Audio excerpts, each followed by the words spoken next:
दोस्तों नमस्कार, मैं हूँ रोमा और आप देख रहे हैं न्यूज़ नशा। दोस्तों आज हम चर्चा करेंगे उन मुद्दों पर जो देश भर में राजनीतिक और सामाजिक बहस का केंद्र बने हुए हैं। यूपी के उपचुनाव में फूलपुर सीट पर कांग्रेस और समाजवादी पार्टी का गठबंधन होने के बावजूद दोनों दलों ने अपने अपने उम्मीदवार क्यों उतार दिए हैं? क्या ये एक राजनीतिक गलती है या दोनों दलों में आपसी तालमेल की कमी है? हम सीएम योगी आदित्यनाथ के बांटोगे तो काटेंगे बयान पर भी आरएसएस के समर्थन का भी विश्लेषण करेंगे। ये समाज पर किस तरह का असर डालेगा? इसके अलावा यति नरसिंहानंद की सुरक्षा की मांग और बहराइच में हिंसा मामले को लेकर आज फिर से हम चर्चा करेंगे। तमाम मुद्दों पर बातचीत करने के लिए हमारे साथ इस समय उत्तर प्रदेश से मौजूद है नूतन ठाकुर जी। मैम नमस्कार, स्वागत है आपका। नमस्कार रोमा जी। जी मैम, मध्य प्रदेश के उपचुनावों में फूलपुर सीट पर एक नया मोड़ आ गया है। कांग्रेस और समाजवादी पार्टी का गठबंधन होने के बावजूद इस सीट से दोनों पार्टियों ने अपने उम्मीदवार उतार दिए हैं। आखिर इस सीट पर ऐसा क्या है जो दोनों दलों को एक समझौते के बावजूद अलग अलग उम्मीदवार उतारने पर मजबूर होना पड़ा? देखिए, सबसे मैं कहूंगी कि अभी तक जो एक अनिश्चितता की स्थिति बनी हुई थी और सीट बंटवारे को लेके रस्साकसी कहिए या वो बात चल रही थी, एक सहमति नहीं बन रही थी। उसके बाद समाजवादी पार्टी ने हर जगह से अपने उम्मीदवार उतार दिए, खड़े कर दिए। उसके बाद फूलपुर पे अगर कांग्रेस ने कैंडिडेट खड़े किए हैं तो संभव है उनको वो सीट सुरक्षित लगती हो कांग्रेस के लिए कि यहाँ से हमारे जीतने की गुंजाइश है। लेकिन मेरा व्यक्तिगत मानना है कि अगर इस तरह का कोई गठबंधन करना था तो वो पहले ही इस बात पे चर्चा करके करना चाहिए था कि इसका खामियाजा संभव है कि दोनों पार्टी को उठाना पड़े और फायदा सीधे सीधे बीजेपी को मिल जाए। बीजेपी को मिल सकता है मैम इसका फायदा अगर दोनों ने अपने कैंडिडेट्स उतारे हैं तो? समाजवादी को जैसे भी लॉस देखिए, हो जब सकता है।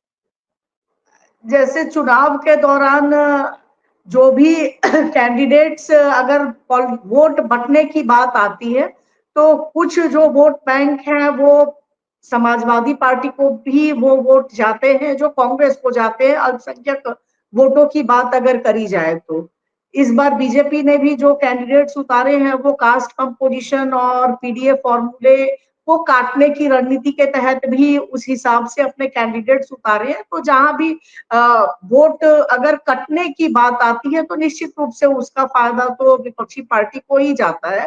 तो गठबंधन की बात अगर करते हैं तो जो अगर सामूहिक चुनाव लड़ने में सारे वोट एक पार्टी को जाते तो वो कट जाएंगे तो निश्चित रूप से फायदा विपक्षी पार्टी को ही मिलेगा इसका। जी। तो आरएसएस का जो बयान है योगी जी का, बांटोगे तो काटेंगे, बयान पर समर्थन कर रही है सीएम योगी आदित्यनाथ के बांटोगे तो काटेंगे बयान का आरएसएस ने समर्थन करते हुए कहा है कि समाज में ऐसे अनुशासन की आवश्यकता है। आखिर इस बयान का समाज पर क्या प्रभाव पड़ेगा और संघ का इस समर्थन के पीछे क्या उद्देश्य हो सकता है? क्या इस तरीके का बयानबाजी करना कोई अच्छी बात है? समाज पर क्या असर पड़ेगा इस चीज का? जैसे देखिए, चूंकि सबसे पहले मुख्यमंत्री जी ने कई बार, योगी आदित्य जी ने तमाम ऐसी बातें कही जो एक मैं कहूंगी कि उस जगह पे मुख्यमंत्री जैसे पद पे रहते हुए वो नहीं कही जानी चाहिए थी। क्योंकि सीधे सीधे उसका मैसेज जो जाता है वो न सिर्फ ध्रुवीकरण का जाता है बल्कि वो एक तरफा संदेश देता है कि जैसे अगर कोई भी अराजकता की स्थिति आती तो एक ही समुदाय विशेष की तरफ से आती है। जैसे बांग्लादेश में जो भी घटनाक्रम हुआ उसके बाद ये कहा गया बटोगे तो कटोगे, तो उसके निहितार्थ बटोगे तो कटोगे के निहितार्थ एक ही निकाले जाते हैं। आम परसेप्शन में भी जाता है कि अगर एक नहीं रहोगे तो जैसे बांग्लादेश के हालात हुए वैसे यहाँ भी हो जाएंगे। मुझे नहीं लगता कि हमारे देश में अभी वैसे हालात हैं, लेकिन धीरे धीरे जिस तरह के बयान दिए जा रहे हैं या जिस तरीके की कई बार कार्रवाई की जाती है और वो भी कार्रवाई अगर कोई भी गड़बड़ी करता है तो निश्चित रूप से कार्रवाई होनी चाहिए।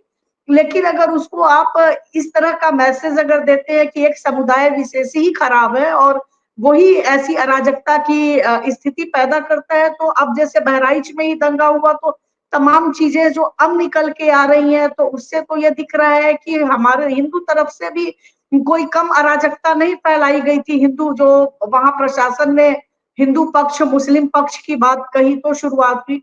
तो इस तरह की बात आप करते हैं तो आप वोट पोलराइज कर लेंगे, सत्ता में तो आ सकते हैं ऐसी बातें करके, लेकिन इसके लार्जर रैमिफिकेशंस होते हैं और वो एक तरह से आपस में अंदरूनी कलह और इसकी संभावना को पैदा करते हैं कि अभी एक जगह दंगे हुए, उसके बाद 2 3 4 जगहों पे और दंगे हुए, उसके बाद से जिस तरह की स्थिति देखने को मिल रही है, तमाम हत्याएं हो रही हैं, बच्चों के स्कूल बस पे एक जगह गोली चलाई गई, मारी गई, तो आप लॉ ऑर्डर में लोगों का जो भरोसा है उसको कम करने की कोशिश करते हैं। कोई सत्ता के बाहर का व्यक्ति बोले तो उतना असर नहीं पड़ता, लेकिन अगर मुख्यमंत्री जो मुखिया होता प्रदेश का, उसके स्तर से ऐसी बात कही जाती है तो निश्चित रूप से उसके परिणाम गंभीर होते हैं, जो अब दिखने को धीरे धीरे मिल रहा है। और आगे अगर इस चीज पे मुझे लगता है ऐसे जो धार्मिक उन्माद फैलाने वाले बयान है या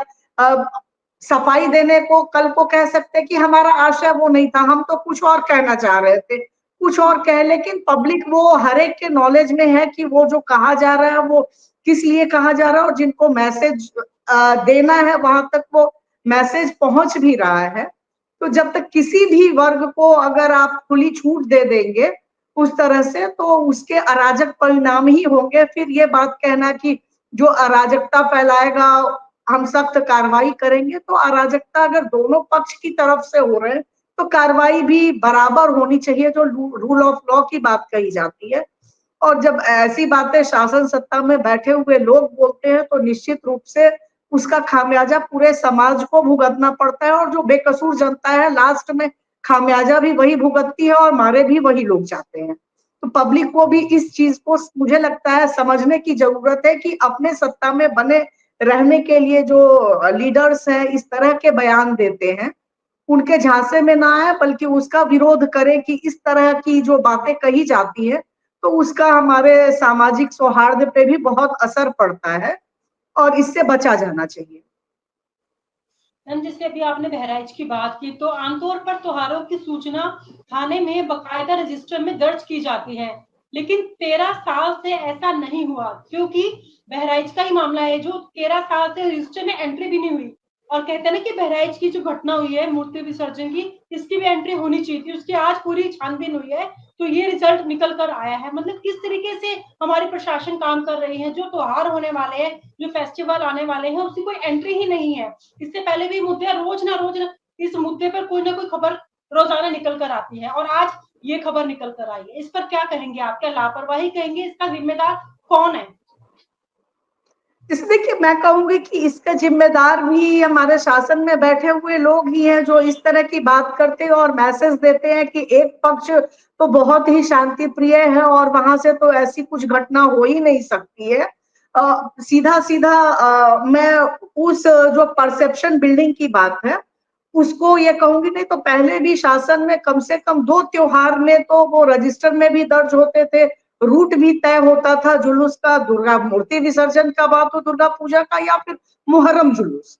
तो मुहर्रम जुलूस के टाइम में तो पुलिस पूरी चाक चौबंद दिखती है, बल्कि कई जगह अब तो कर्टेल भी किए जाते हैं कि उधर से नहीं निकलेंगे और तमाम बातें कही जाती हैं। लेकिन जो हिंदू त्योहारों में जो मूर्ति विसर्जन के जुलूस होते हैं वहां मुझे लगता है कि पूरी शिथिलता बढ़ती गई और ये छोड़ दिया गया कि वहां तो आराम से निकल ही जाएगा, या जो करना है वो कर।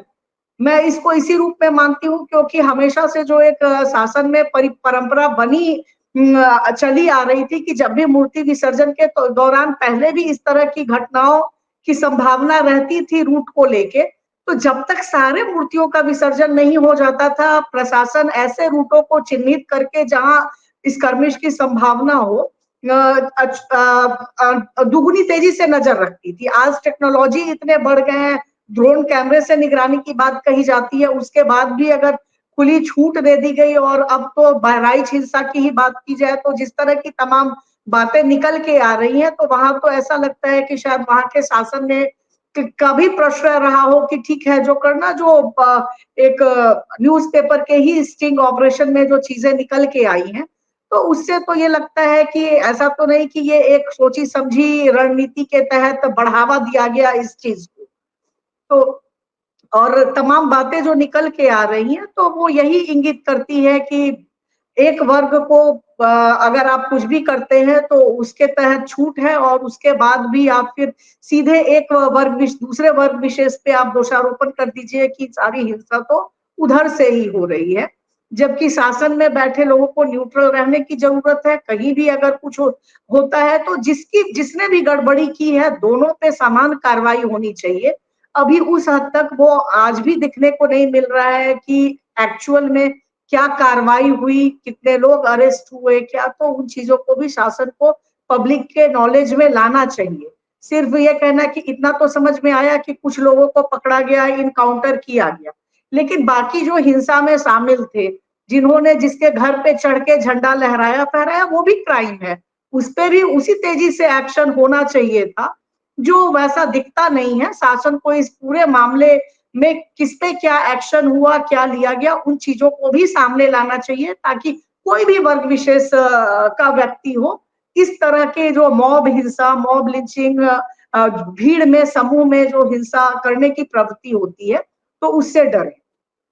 और आप हमसे जुड़े रहने के लिए सब्सक्राइब करें YouTube पर, फॉलो करें ट्विटर पर और लाइक करें Facebook पर। और ज्यादा जानकारी के लिए आपको टाइप करना होगा सिर्फ न्यूज़ नशा।